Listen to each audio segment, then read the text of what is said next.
es el Popular Radio. Un espacio de comunicación para profundizar en la información que semana a semana construye la alternativa popular. Conducen Victoria Alfaro y Paola Beltrán. Por Radio Fénix, porque nadie te lo cuenta como nosotras.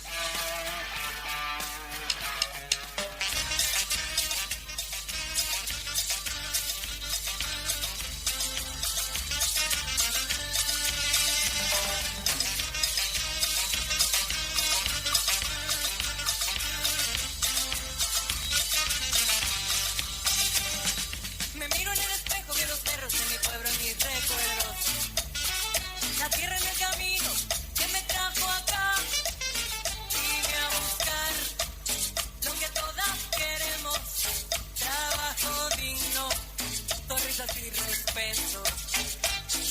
No tengo espacio. Muy pero muy buenos días, aquí estamos en otra nueva edición del Popular en Radio, hoy lunes 1 de junio del 2025, el primer día del mes de junio, ya entrando a la mitad del año. Abríamos ahí con una canción titulada Puras Mujeres, de Carla Lara y Melissa Cardosa, porque es uno de nuestros temas centrales el día de hoy. Aquí comenzamos, está Carolina Spillman con nosotros, dirigente de SUTEL, es una de las compañeras que pasó a integrar la nueva mesa representativa del PIC-CNT, y ya la tenemos en el estudio de la Fénix, y te damos la bienvenida al Popular en Radio. Bueno, muy buenos días, un gusto como siempre estar acá con ustedes, y bueno, gracias por la invitación. ¿Qué difícil es, Carolina, ser dirigente sindical siendo mujer? Bueno, sí, tiene algunas dificultades, unas cuantas diríamos. Nosotras, bueno, venimos de un sindicato donde por suerte tenemos una importante cantidad de mujeres militantes. Eso facilita mucho y bueno, y ayuda al momento también de pasar a acceder a cargos de delegado, bueno, después de dirección. Y bueno, eso facilita, pero sabemos que no es la regla, ¿no? O sea, en la mayoría de los espacios es bastante complejo participar y estar en la militancia sindical siendo mujer. Justamente de eso estábamos hablando recién, el estar siendo mujer, como decías, en SUTEL, que es un sindicato igual de una empresa pública, hay otra contención. Sí. Ahora, si pasamos al sector privado, ya la cosa se complejiza un poquito. Es un poco más complejo y bueno, y eso lo terminamos viendo reflejado después en esto que hablábamos fuera de micrófono. De la participación en los espacios más de decisión, por ejemplo de la mesa representativa que se conformó el pasado congreso del PIC-CNT, ahora en las finales de mayo. ¿Cómo quedó ahí la representación? Bueno, la representación nos quedó corta otra vez, pero siempre como está bueno mirar el vaso medio lleno. Quedó un poco mejor que lo que fue la mesa representativa pasada, que era más o menos, la mesa representativa pasada era de un 16-17% la cantidad de mujeres, y bueno, y esta mesa representativa hay un porcentaje de unos 36%, o sea, estamos mejor, llegamos, si hacemos como un paralelismo con el sistema político, digamos, por ejemplo en el Parlamento hay un 29% de mujeres, nosotros en el movimiento sindical estamos un poquito mejor, pero bueno, falta, ¿no? Tenemos que seguirla remando. Claro, además tomando en cuenta que la fuerza laboral femenina es la mitad Claro, sí, y que estamos en este sentido como subrepresentadas, ¿no? Porque bueno, pues aparte somos las mujeres las que tenemos problemas muy graves y estructurales en el ámbito del trabajo, ¿no? Como la brecha salarial.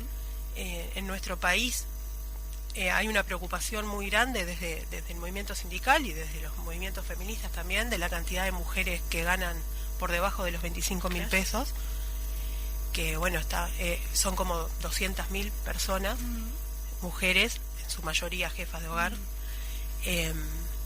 Y bueno, entonces nos parece sumamente importante que podamos estar representadas en el movimiento sindical. Y bueno, y para eso vamos a trabajar, ¿no? Vamos a seguir trabajando en ese sentido. Creemos que estas cosas cuestan, ¿no? Que se viene mejorando muy de a poco, pero bueno, tampoco es que estamos estáticos, como que comenzamos a avanzar. Obviamente no con la rapidez que se necesita, pero bueno, son procesos y bueno, venimos en eso. Exactamente, nos contabas recién de que se aprobó un protocolo en el Congreso, ¿puede ser? Sí, un protocolo de actuación por la violencia en el ámbito sindical, que eso nos parece sumamente importante, porque desde el movimiento sindical venimos reivindicando a que, bueno, que en el ámbito laboral se tengan los protocolos, venimos trabajando en eso en todas las ramas de actividad. Pero ¿qué pasa dentro del movimiento sindical, no? ¿Qué pasa cuando la situación de violencia te pasa en tu ámbito de militancia? Bueno, me parece que también es una forma, ¿no?, de dar garantías y de dar condiciones a que las mujeres puedan participar de los espacios, ¿no?, sabiendo que existen protocolos. También está bueno aclarar que los protocolos de actuación, a ver, no son solo para las mujeres, ¿no? O sea, los varones también, y muchas veces sufren situaciones de violencia en el ámbito de militancia. Lo que les cuesta más es cómo visualizar la situación de violencia, y bueno, para eso vamos a tener que trabajar muchísimo también y tenemos mucha intención de trabajar con algún taller de masculinidades para nuestros compañeros, ¿no? Y bueno, y empezar a generar como concientización, ¿no? Empezar a generar talleres para poder explicar los protocolos, que todos los trabajadores y trabajadoras sepan que existe, y que bueno, que ahora a 30 días después del Congreso ya queda como activo, ¿no? Como vigente. Sí, y los trabajadores van a poder usar ese protocolo entonces para dilucidar problemas dentro del ámbito sindical. Exacto. Lo que nosotros estamos exhortando también es que cada sindicato pueda tener su propio protocolo, ¿no? Claro. Porque en realidad cada sindicato tiene su forma, su idiosincrasia, ¿no? Y está bueno que vos tengas un protocolo como adaptado a tu propio sindicato. Pero a veces sucede, y pasa mucho, que hay sindicatos que por una cosa o por otra no lo tienen. Entonces está bueno tener ese protocolo macro, ¿tá?, donde se pueda recurrir siempre. Y una cosa muy importante es esta cuestión, que nuestro protocolo tiene como varios ejes, pero lo más importante es esto de la prevención, ¿no? De empezar a trabajar en la prevención de estas situaciones, ¿tá? Que no sea apagar fuego todo el tiempo, no apagar incendio. No, cuando ya está la cosa, las relaciones ya están... Tratar de trabajar en ese sentido también. Y que no sea una cuestión meramente punitivista, ¿no? Que terminemos con una sanción y nada más. O sea, claro. Hay que empezar como a cambiar la estructura, ¿no? Sí, eso requiere un trabajo mucho más de fondo y es mucho más profundo, ¿no? Mucho más profundo. Porque la violencia está insertada en nuestra sociedad. Claro, no es solo en el movimiento sindical, está en todos lados. Nosotros somos como parte de la sociedad, y bueno, y lo que sí, nosotros nos declaramos en el Congreso, somos una organización que no va a tolerar la violencia dentro de los ámbitos de militancia, ¿no? Eso es muy importante decirlo, y bueno, y que se está trabajando para eso. Lo importante que fue que este protocolo fuera aprobado por amplia mayoría. Se trabajó 2 años para que saliera, donde aportaron a ese protocolo más de 30 sindicatos, eso es muy importante decirlo también, y bueno, se terminó laudando en un ámbito importante como el ámbito del Congreso, que es nuestro máximo órgano de dirección. Claro.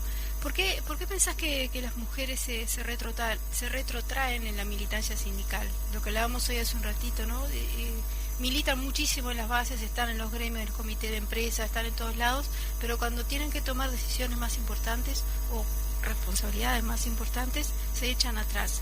Lo hemos visto en varios casos. Sí, yo creo que puede ser porque a veces nosotros hablamos muchísimo de la igualdad y de que, bueno, de que hay que asumir las responsabilidades, ¿no?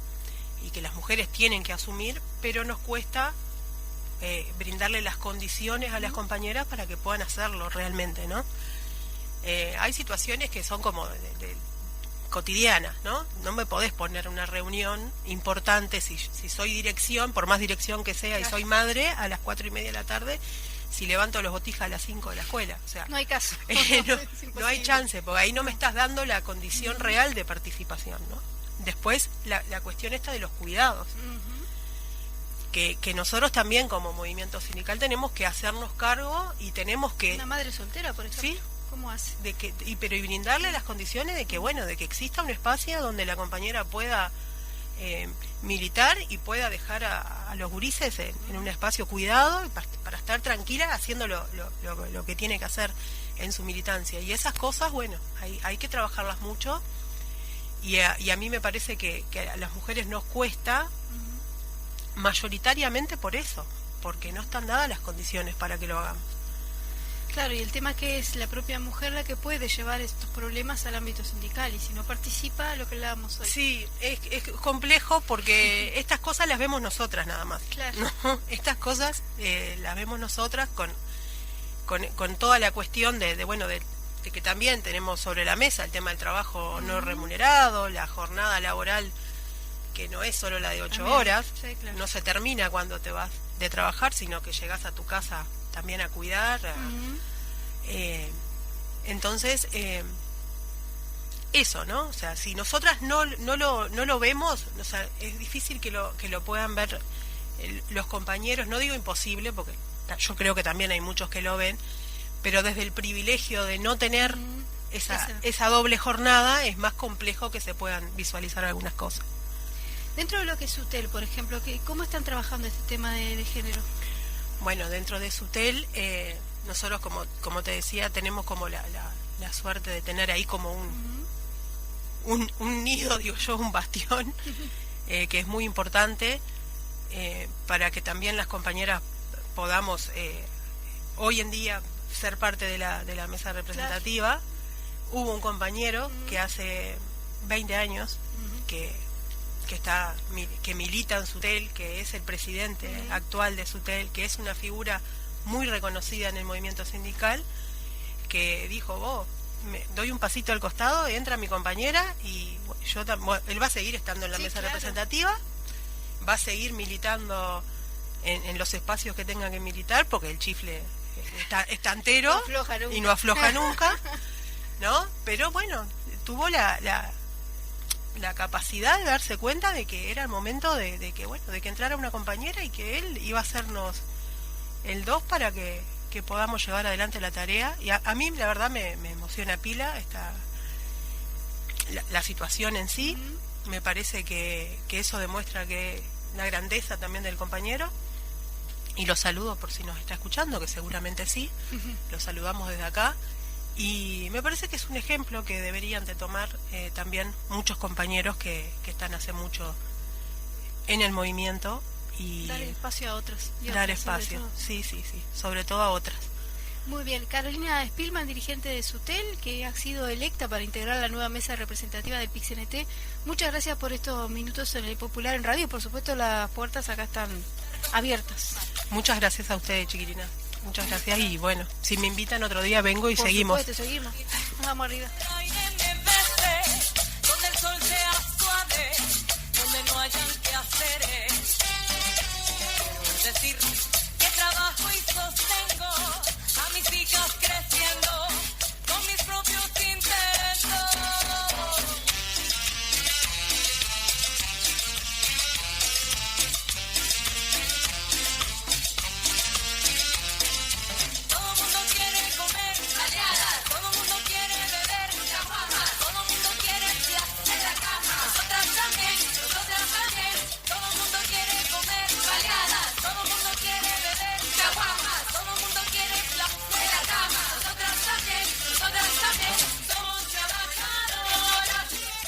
Bienvenida, Paola Beltrán.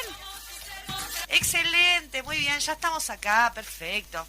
Che, me perdí la entrevista con Carolina Spillman, No, muy buena, estuvo muy linda además y hablamos de muchas cosas. nueva sobre el representante tema. de la mesa Sí, TCNT. Me buenísimo. encanta, varias Va a estar mujeres. acá, sí, Hay sí. varias mujeres allí, así que seguramente con ellas vamos a estar hablando. Pero tenemos que seguir ahora Sí, porque tenemos otra exacto. cosa. Hoy es lunes y Abel Oroño lo sabe. Y por eso ya está en línea desde Canelones para su columna municipal y departamental. Bienvenido, Abel. ¿Sobre qué nos vas a conversar hoy? Buenos días, ¿qué tal? Muy buenos días. Bueno, a mí me parecía que valía la pena un panorama general sobre los resultados en las elecciones municipales. Bien. Ya hablamos sobre las intendencias, donde las 4 intendencias del FA andan en el 60% de la población del país, pero son 4 en 19 en relación al Congreso. Pero en relación a los municipios, me parecía que valía la pena una mirada panorámica. Hay 136 que fueron convocados y tuvieron sus elecciones, verdes y maduras, digamos, ¿no? También los municipios que van a ser conducidos por el FA o que fueron ganados por el FA son la mayoría de la población, pero son 32 en 136. Hay 6 municipios que van a ser conducidos por el partido, por gente del Partido Colorado, de los cuales 4 son parte de la coalición republicana en Canelones, pero los alcaldes van a ser del Partido Colorado. Los computo por partido porque, bueno, me parece que ilustra mejor, y 98 por el Partido Nacional. Bien. La mayoría de poca población, pero bueno, en el número total es significativo. Y a mí me parecía también que había que hacer algunas otras observaciones. En 34 de esos municipios, el Partido Nacional es el único partido representado, es decir, tiene los 5 concejales de cada uno de esos municipios. Oh, ¿qué cifra es? Y el Partido Nacional de Colorado en 2 de esos municipios, los 2 de Rivera, dicho sea de paso, uno de los cuales, excepto que fueron todos presos, el alcalde y todo lo demás por proxenetismo, Minas de Corrales, sí. Ay, qué horror. Minas de Corrales, los 5 colorados y el alcalde y algunos otros más, creo que 6 o 7 por proxenetismo Sí, generalizado. Bueno, también hay otros casos al respecto, ¿Y son tampoco... alcaldes? es el alcalde Sí, y varios funcionarios. Y incluso policías y algunos Sí, otros. también, y otros funcionarios de ahí. Terrible. No es el único caso parecido al de Dolores. Fue condenado, el alcalde de Dolores del Partido Nacional fue condenado por hechos similares, o el alcalde de Florencio Sánchez del Partido Nacional, el alcalde de las Mil Gauchadas, fue condenado por corrupción, y su hija, condenada y convicta, acaba de ser electa alcaldesa. Así que hay un patrón, distintos ejemplos en distintos lugares del país. De pero a mí me parecía que era importante señalar como preocupación para el Frente Amplio algunos aspectos. Bueno, en el caso de Montevideo recuperó la conducción del F, pero bueno, hay digamos correlaciones complicadas en el mismo Montevideo. En el A tiene 4 concejales en 1, pero en el CH el FA tiene un concejal en 4. Pero en el CH perdimos la elección. Perdimos la elección pero por lejos. Lejísimo. Sí, sí. Pero lejísimo. La preocupación es cuán lejos se perdió la elección. Un concejal en 5, 4-1 adverso, digamos. Sí.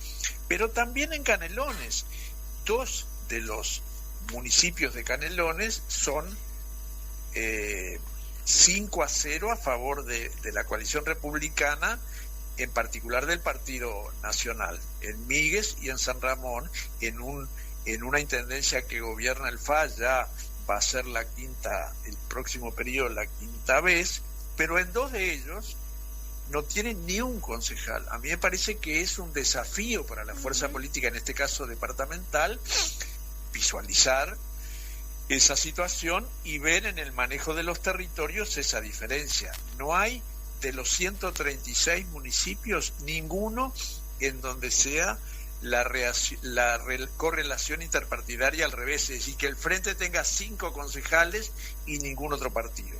Claro. En ningún caso. Pero tiene varios de 4 concejales en 5, como Ciudad de la Costa, como Progreso, Paso Garrasco, Nicolich, en fin, hay varios, pero siempre hay alguna presencia de alguno. Y a mí me parecía que otro elemento es que en 39 de los 136 municipios, en 39 el FA no tiene ningún concejal. 34, 5-0 a favor del Partido Nacional, 2, 5-0 a favor del Partido Colorado, y 3 en donde participan el Partido Nacional y el Partido Colorado, pero no el Frente Amplio. Así que hay distintas correlaciones y demás, y en algunos casos, en particular en Cerro Largo, yo creo que lo había mencionado en otra oportunidad, de poca población, mucha relación familiar, y en donde el Frente no logró tener ninguna lista que se postulara allí. Así que en Cerro Largo, además, es el departamento en donde se dio 28 ediles en la Junta Departamental del Partido Nacional y 3 del Frente Amplio. Es decir, una relación la más complicada a los efectos de la gestión posterior. Y a mí me parecía que los concejales, sobre todo en los municipios más pequeños, y en donde tenemos de repente un concejal en 5 o incluso 2, pero en pueblos pequeños y con esta correlación, hay que levantar ese desempeño y ayudarlos, digamos, son prácticamente héroes en el sentido del desempeño en una correlación política extraordinariamente adversa, en donde incluso, como sabemos, poner una bandera de algún vecino en el muro implica la amenaza inmediata, directa o subyacente, de que olvídate de tener un trabajo aún de jornales solidarios o en la intendencia o todo lo demás, y si hay campañas del tipo de las del 71 en muchos casos. Es decir, que hay que valorar el desempeño militante de esos compañeros, pero además me parece que es una necesidad, un deber, una perspectiva cuasi obligatoria del Frente Amplismo en general, de apoyar el desempeño de esos compañeros en las juntas departamentales y en los municipios, más aún honorarios ambos, los ediles y los concejales, para apoyarlos en su desempeño a partir de que tengan información, porque muchas veces no tienen la información, aún en municipios más grandes. Es reiterada la queja de los concejales frente amplistas en Carmelo, de que se enteran en el momento de llegar a la reunión de los temas a tratar y de todo lo demás, así que no pueden hacer preparación previa, y a veces ni siquiera se enteran, como en el caso del municipio de Porvenir en Paysandú, con tantos titulares de prensa y su alcalde en Estados Unidos en este momento, para no someterse a procesos judiciales en su pelea con el intendente de Paysandú. Pero a mí me parece que ahí, dentro de los objetivos para este quinquenio a identificar, es el apoyo en información, en asesoramiento a los compañeros ediles y a los compañeros concejales, para que puedan tener el mejor desempeño posible y tener conocimiento previo, por ejemplo, de los fondos de origen nacional con destino a tal o cual municipio o a tal o cual departamento, y poder, manejar esa información en las propias sesiones, en los pedidos de informes, en la prensa, en la militancia, en la estructura frente amplista, y, digamos, apoyar, relevar, levantar su desempeño, incluso su protagonismo en la esfera en que le toca participar. Y a mí me parece que ese es un deber de la estructura de los sectores y del Frente Amplio al respecto, que no es fácil. Yo creo que es importante señalarlo como objetivo para este periodo, de tal manera de ver también a partir de allí la importancia de la presencia territorial de los Frente Amplistas también en las circunscripciones locales de pequeña población. Ahora, en esa correlación interpartidaria también esa correlación interpartidaria mencionada también incide después en el funcionamiento del plenario de municipios y en el Congreso de Intendentes. Y sí que no es menor, por más que sean, pasa lo mismo en el Congreso de Intendentes, de 200 habitantes, a la hora del plenario nacional de municipios, tienen un voto, lo mismo que los municipios de Montevideo o de Canelones, que tienen 100.000. En el Congreso de Intendentes pasa lo mismo. Las 4 intendencias suponen el 60% de población, pero son 4 en 19. Los otros tienen 15. Es decir, que hay ahí también que intercambiar información, me parece a mí, ahora como una responsabilidad militante y de gobierno, en el relacionamiento de la bancada de intendentes, de la bancada de concejales, de las bancadas de alcaldes y la OPP en las esferas que le toca interactuar con estos. Ahora, por ejemplo, está saliendo el proyecto de jornales solidarios y hay una decisión a reglamentar de la cantidad de jornales por intendencia y después por municipio. Claro. Y hay sorteos a procesar en donde habrá que contemplar los departamentos gobernados por el FAS ya lo implementaron en el periodo pasado. Ahora que hablaban sobre los problemas de género, algunos de los problemas de género, también de otras minorías, como esos sorteos de adjudicación de esos jornales solidarios pueden contemplar las distintas situaciones. Es una discusión política, claro, pero también es una discusión concreta y práctica de cómo implementar tal cosa. Muy bien. Bueno, me parece que por allí perfecto, quería transmitir la inquietud respecto a los municipios una vez más. Excelente, minucioso análisis de lo que tiene que ver con el tercer nivel de gobierno, ¿no? Que muchas veces capaz que no se le pone la lupa y sin embargo es muy relevante porque es donde se juega allí la cosa más como territorial, más cercana, ¿no? Y también nos muestra un panorama nacional bastante complejo, ¿no? Sobre todo en esto de que queremos pensar la descentralización para adelante. Bueno, le agradecemos mucho, Oroño, y estamos conversando el lunes que viene. Muy bien, gran abrazo y saludos. Un abrazo. Chau. Vamos a la pausa. Exactamente, vamos a la pausa y a la vuelta vamos a tener la entrevista central del día de hoy con el catedrático Gerardo Leibner. Desde el arranque, no creo que el linaje se tranque. Son los hijos de los hijos de los hijos de los hijos, con palo y con piedra. Bueno, muy bien, estamos aquí nuevamente en Radio Fénix, en el Popular en Radio, y vamos rápidamente a lo que viene. Entrevista. Gerardo Leibner, uruguayo radicado en Israel, es un profesor universitario, historiador, licenciado en letras, doctor en historia y activista por la paz israelí-palestina. Con él mantuvimos una entrevista en la que repasamos cuál es el estado actual de la situación en Gaza, el papel de la comunidad internacional, de qué manera impacta lo que está ocurriendo en la sociedad de Israel, las acusaciones de antisemitismo ante la defensa de Palestina y varios temas más. Escuchemos. Son los nuevos tatuajes, aguantamos para que llegue el... Gerardo Leibner, catedrático, defensor de los derechos humanos, ha estado en Uruguay conversando sobre estos temas en relación a lo que está sucediendo con el pueblo palestino. Le damos la bienvenida al Popular. Leibner, gracias por estos minutos. Hola, muchas gracias a ustedes. Leibner, lo primero que queríamos consultarle era cómo usted caracteriza la situación actual en Gaza. La situación actual en Gaza es realmente desesperante. Hablar de crisis humanitaria es quedarse corto.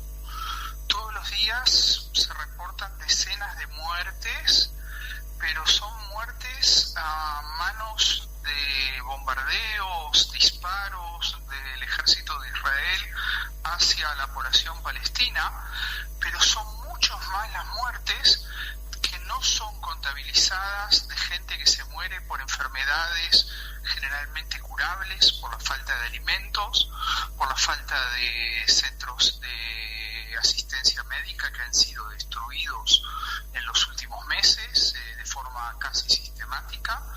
Podemos decir de que en este momento hay cientos de miles de personas al borde de la muerte en Gaza.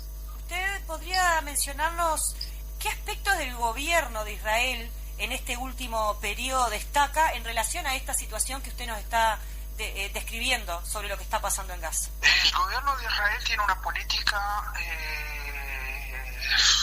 de arrasar con la Franja de Gaza, de concentrar, y lo ha expresado de esta manera. Voy a tratar de ser cuidadoso y utilizar los términos que el gobierno de Israel ha utilizado al definir los objetivos de la operación militar actual, que se llama Carros de Gideón.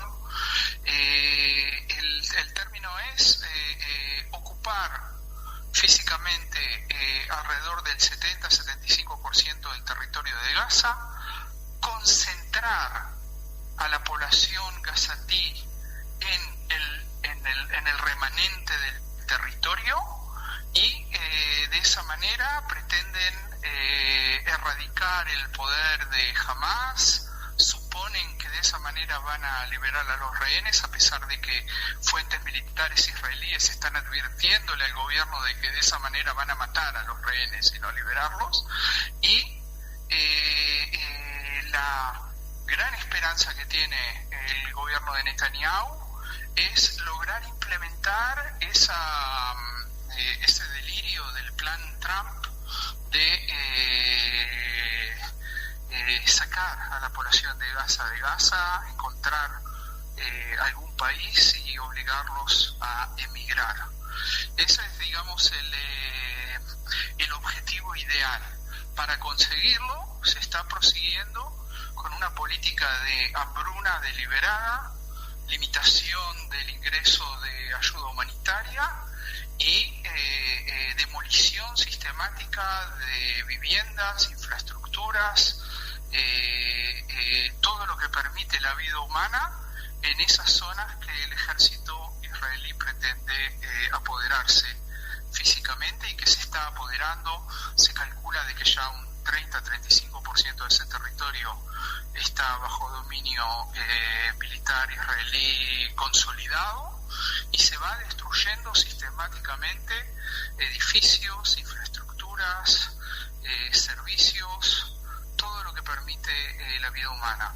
Obviamente el gobierno de Israel no habla de genocidio, pero lo que está concretando en este momento es una política genocida, destruyendo las bases de la vida en la gran cantidad, en la inmensa mayoría del territorio de Gaza, y al mismo tiempo una política de concentración de la población gazatí en zonas muy limitadas, en las cuales la vida es tremendamente difícil, en condiciones infrahumanas. Leibner, usted integra la sociedad de ese Estado de Israel, y nosotros queríamos consultarle sobre qué pasa con el pueblo de Israel, con la sociedad israelí. ¿Cómo se vive todo esto que está ocurriendo? Sabemos que hay gente en Israel, ciudadanos y ciudadanas, que están en contra de esto, pero también vemos lo otro, ¿no? Entonces queremos tener una idea de, bueno, cuál es el estado de penetración que tiene esta política y de aceptación por parte de la sociedad. Bueno, yo diría de que hasta mediados de marzo, cuando Israel rompió unilateralmente la tregua que había alcanzado con Hamas y que permitía el intercambio de prisioneros y rehenes, hasta mediados de marzo la política militar de Israel tenía un amplio apoyo en la inmensa mayoría de los ciudadanos de Israel, y eso tiene que ver tanto con el trauma del ataque de Hamas del 7 de octubre como con una situación bastante anterior de radicalización hacia la derecha, radicalización nacionalista, que se ha retroalimentado de la radicalización también del lado palestino, y que tiene que ver con fenómenos de más largo alcance en los que no voy a entrar ahora. A partir de mediados de marzo, cuando quedó de manera evidente ante toda persona que fue Israel el que violó unilateralmente la tregua, ese consenso mayoritario en la sociedad israelí se ha roto y han surgido cada vez más protestas airadas. Ya habían protestas antes, pero eran muy minoritarias. Primero, en torno a los familiares de los rehenes, que desesperados ven cómo el gobierno de Netanyahu lleva una política que va a llevar a la muerte, ya ha llevado a la muerte a más de 20 rehenes israelíes, y cómo es el gobierno de Israel el que todo el tiempo está torpedeando las negociaciones que permitirían su liberación.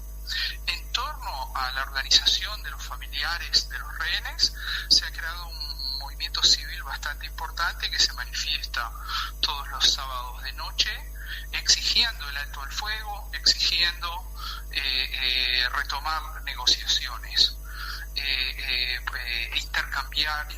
intercambiar prisioneros y rehenes y poner fin a la guerra. Además de eso, y esto es lo más importante, se ha ampliado mucho la conciencia tanto de que la continuación de la guerra en este momento, de la guerra que se inició el 7 de octubre y que ahora ya que empezó, que se desarrolló como guerra genocida y ahora no es guerra realmente porque no hay un enemigo real de que esté respondiendo en Gaza. Jamás está totalmente diezmado y escondido en túneles con los rehenes. En este momento hablar de guerra es un poco ridículo, es totalmente unilateral el uso del fuego. El entender de que esto tiene que ver con las razones políticas de la supervivencia política de Netanyahu y de su gobierno de ultraderecha, y además el costo que la prolongación del estado de guerra, del desgaste del servicio de reserva, hay que aclarar para un público uruguayo que no conoce cómo funciona un ejército como el de Israel, es que además de los conscriptos entre 18 y 21 años, hay una gran cantidad de soldados reservistas, que son ciudadanos que hasta los 40 y pico de años son convocados a servicio de reserva. Bueno, ese servicio de reserva, que normalmente no tiene que llevar más de un mes al año, está llevando largos meses y está rompiendo la vida cotidiana de mucha gente, está causando tremendas dificultades económicas, sociales, cotidianas. O sea, la prolongación de esta situación, más la conciencia que está creciendo respecto a que esto ya no es una guerra, ya hace rato de que no hay un enemigo efectivo del otro lado, ya se trata de una operación militar con mucha crueldad innecesaria que está causando muertes y destrozos, detrás de, por un lado, las ambiciones personales de Netanyahu y del otro una visión mesiánica de la tierra de Israel prometida solamente para el pueblo de Israel, que es la visión de la ultraderecha aliada de Netanyahu.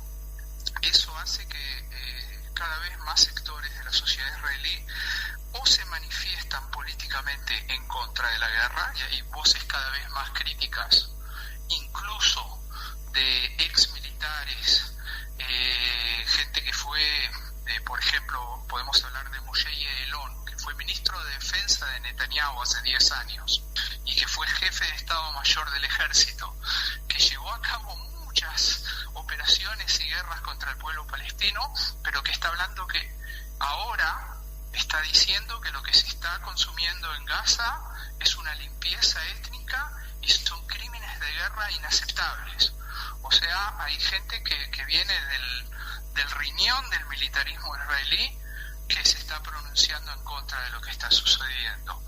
Y hay hay una cantidad muy difícil de calcular de gente que lo que está haciendo es tratar de evadir el servicio de reserva, tratar de no participar en esto por diversas razones, pero que no se atreve a expresarlo políticamente. El silencio que caracterizó, por ejemplo, a las universidades durante más de un año, en donde era muy difícil pronunciarse, se ha roto en estas semanas. Hay más de 1.400 docentes, investigadores de las universidades de todo el país que se han pronunciado en forma muy dura en contra de lo que está sucediendo. Ayer hubo 3 manifestaciones distintas en distintos puntos del país. También la minoría de ciudadanos árabes de Israel, que son aproximadamente el 20% de los ciudadanos de Israel, que hasta ahora estaban, hay que entenderlo, estaban muy temerosos de salir a manifestarse públicamente por miedo a la reacción violenta de la policía, que está conducida por uno de los líderes de la ultraderecha. Ayer salieron casi 10.000 personas a manifestarse en la ciudad de Haifa. O sea, estamos en lo que yo diría un despertar de un movimiento muy tardío, obviamente. Ojalá hubiera sucedido esto hace unos meses a lo mejor se podría evitar la muerte de tanta gente inocente, pero hay un despertar importante en distintos sectores de la sociedad israelí en este momento. En ese sentido, habla usted de un despertar. Hace poco hubo una reunión entre algunos países europeos, entre ellos estaba España. Quería consultarle sobre cómo valora usted los pronunciamientos de la comunidad internacional sobre esta situación. En este momento es muy, pero muy importante toda voz y todo peso que se vuelque para frenar el genocidio. Como decía antes, estamos hablando de cientos de miles de personas al borde de la muerte. Estamos hablando de decenas de miles de niños mutilados que no tienen incluso la atención médica mínima que deberían tener. Estamos hablando de situaciones espantosas. Entonces, ahora lo que hay que hacer es tratar de frenar esto. Y yo creo que las posiciones europeas están mejorando bastante en relación al silencio anterior. El gobierno de España ha tenido varias iniciativas importantes. Se trata también de declarar, pero también de tomar medidas. Ayer se anunció que la ciudad de Barcelona corta relaciones institucionales con con varias instituciones israelíes, que no se va a permitir que barcos con provisiones militares paren en el puerto de Barcelona.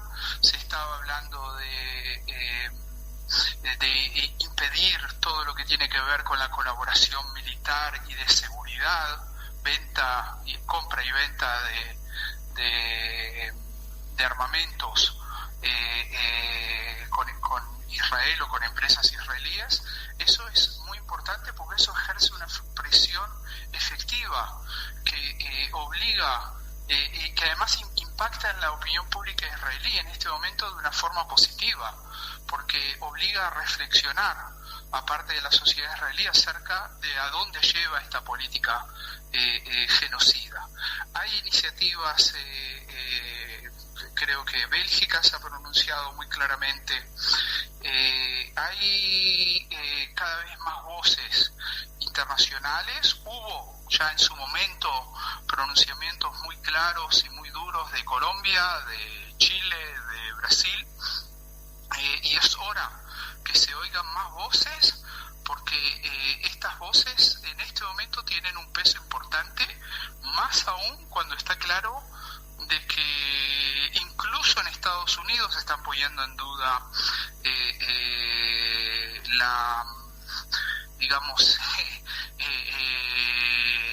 en qué medida la política esta genocida que está llevando Israel conduce a algo que pueda servir para algo. O sea, en este momento Israel está aislándose y es muy importante cualquier pronunciamiento, incluso de quienes no tienen poder, para hacer algo más efectivo. Uno de los argumentos que por lo menos acá en Uruguay, ¿no? Cada vez que hay algún pronunciamiento un poco más intenso, sobre todo a nivel institucional, ya sea del Frente Amplio, por ejemplo, o alguna declaración que pueda salir en el Senado, o alguna cuestión que se pueda decir desde el Poder Ejecutivo, suele aparecer esta cuestión de que hacer esto implica promover el antisemitismo, ¿no? Son antisemitas. En general, quienes hacen este planteo también al mismo tiempo defienden esta intervención de Israel. ¿Qué podría decirnos con respecto a esta acusación del antisemitismo a todo aquel o aquella institución del Estado, del gobierno, que pretende cuestionar lo que está haciendo el gobierno de Israel en Gaza? A ver, yo creo que lo que está haciendo el gobierno de Israel en Gaza es antisemita. Está asesinando sobre una base racista a personas semitas de otra nación. Entonces eso es antisemitismo práctico. Entonces ese es el punto de partida. Luego, yo creo de que la mejor manera de luchar contra el antisemitismo es luchar contra el racismo, sea con cualquier tipo de racismo que sea, porque el antisemitismo es una forma, digamos, el antisemitismo restringido a los judíos, que es la forma que esa gente que responde lo concibe, es una forma específica y muy extrema de racismo. Bueno, hay que luchar contra todas las formas del racismo como sean, para erradicar, entre otras cosas, el antisemitismo, entendido como antijudaísmo o antijudíos. Ahora, ese es el punto de partida. Ahora, es cierto de que a veces desde la ignorancia, desde la lejanía, hay expresiones que se usan en el calor de manifestaciones o de eventos que pueden tener algún contenido antisemita, pero eso es absolutamente lateral. El tema de fondo es lo que está sucediendo, y el concentrar, yo pienso de que lo digo y como judío, como descendiente de judíos, me estremezco. El concentrar en un terreno limitado a personas y cerrarlas por todos lados militarmente es lo que hicieron los nazis. Son prácticas nazis. Entonces, ¿quién es el antisemita? ¿Y qué burdo utilizar esa acusación para defender a quien tiene una enorme cantidad de poder y está usando ese poder en este momento contra gente indefensa? Es absurdo. Sí me parece importante. La gente que protesta contra este genocidio tiene que tratar de ser consciente y evitar de caer en expresiones que pueden tener un contenido antisemita por generalizar, ¿no? Por precisamente no hacer lo que tú hiciste al preguntarme qué pasa con el pueblo de Israel, el confundir pueblo con gobierno, el hablar en términos generales puede deslizarse hacia el antisemitismo, pero en la sustancia, antisemitismo es lo que está haciendo el gobierno de Israel en este momento. Para cerrar, comentarte, seguramente estás al tanto de esto, hay colectivos aquí de la comunidad judía, organizaciones que han salido en estos últimos días. También allí se ha visto un movimiento de la oposición, ¿no? En donde incluso cuando se habla sobre este tema, ya también planteando esto de ya no se justifica a partir de lo que pasó el 7 de octubre. Sabemos además que toda esta historia no arranca ahora, tiene muchísimos años hacia atrás de desplazamientos del pueblo palestino, a través de ocupación de terrenos, el tema de los colonos, también está el tema de Cisjordania allí, pero también aquí ha habido un corrimiento de la propia comunidad en esto que vos estás planteando, y también un despertar de alguna manera de la población, ¿no? Da la impresión de que hay un punto de inflexión. Uno siempre se pregunta ¿por qué demoramos tanto, ¿no? vuelvo a los organismos internacionales. Después de la Segunda Guerra Mundial, con todo esto que estamos comentando, supuestamente habíamos creado las barreras que deberían evitar estas situaciones y hasta el momento los organismos internacionales no han sido de ayuda para resolver esta situación. No sé si compartirás. Y también estamos en un momento del mundo, vos hablabas de la extrema derecha en Israel, donde estos discursos y estas maneras de deshumanizar a quien piensa diferente o deshumanizar al que yo considero mi enemigo para después atacarlo sin piedad y que la sociedad acompañe eso, pasa con los inmigrantes, por ejemplo, en Europa. No estoy comparando, pero digo, hay una idea subyacente allí que de alguna manera tiene que ver con el fascismo. Vos comparabas que esto que está haciendo Israel parece lo mismo que hacían los nazis, ¿no? Este movimiento que se está generando en defensa del pueblo palestino, que finalmente se despierta, ¿te parece que puede ayudar también a frenar algo que va más allá, que está subsayente y que está queriendo como imponerse como hegemónico? Sin duda, sin duda. Quiero sí decir algo a favor de los organismos internacionales. Israel está agrediendo en este momento, sacó una ley que prohíbe la actividad de UNRWA, que es la organización de refugiados que durante décadas se ha ocupado de la salud y la educación y el bienestar social más mínimo de los desplazados palestinos ya desde la guerra del 48-49. Entonces, los organismos internacionales son tremendamente importantes y lo que vemos ahora de parte de Israel, de parte de Estados Unidos, es un intento por vaciarlos, por tirarlos a un costado, por no tomar en cuenta el derecho internacional. Yo creo de que hay que llevar a cabo una batalla defendiendo a estos organismos internacionales, defendiendo el derecho internacional, defendiendo la legalidad y defendiendo el derecho humanitario. Eso es clave precisamente para evitar un proceso, y creo que tienes razón. En este momento Palestina es un caso extremo, pero hay otros casos en el mundo actual y hay un grave peligro de que si esto pasa impunemente y si esto no se logra frenar, se va a replicar en otros lados, en otras circunstancias, contra otros pueblos. O sea, se están creando precedentes muy peligrosos. No es que no hubo genocidios desde 1945 hasta ahora, los hubo. Hubo Biafra, hubo Camboya, hubo situaciones espantosas en Etiopía, hubo Ruanda, los Balcanes, casos de limpieza étnica muy cruel.